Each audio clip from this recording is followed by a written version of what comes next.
윤석열 정부의 교육부가 최근 고시한 2022 개정 교육과정에서 5.18 민주화 운동이란 용어를 모조리 다 빼버렸다고 합니다. 정말 어이가 없습니다. 4.19 혁명과 6월 민주항쟁은 그대로 둔 채 5.18 민주화 운동만 쏙 빼버린 건데요.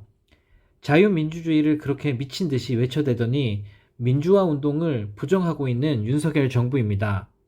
네, 더 어이가 없는 건 윤 대통령은 대선 후보 시절에는 5.18 정신은 자유민주주의 정신이라면서 헌법에 수록하겠다고 약속까지 했었는데요.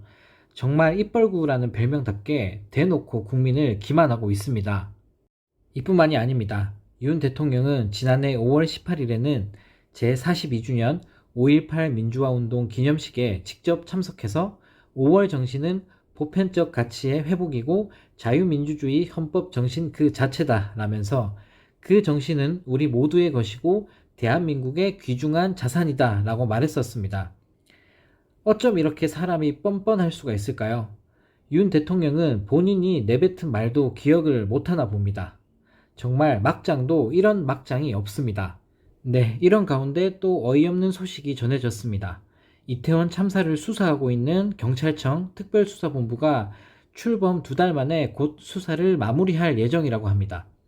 결국 정부와 총리, 행안부 장관, 서울시장에게는 아무런 책임도 묻지 않고 그냥 넘어가게 됐습니다. 네, 특수본은 행안부와 서울시 등 윗선을 향한 수사 계획에 대해서도 언급한 적이 있었는데요. 하지만 모두의 예상대로 윗선에 대한 수사는 이뤄지지 않았습니다. 그런데 그 이유가 너무나 황당합니다. 특수본은 과실이 있을 경우 결과에 대한 책임을 물을 수 있는지 검토하고 있지만 과실 책임을 물은 사례가 많지 않다라는 황당한 답변을 내놓은 건데요. 과실이 있고 잘못이 있으면 당연히 수사를 하고 처벌을 해야 정상일 텐데요.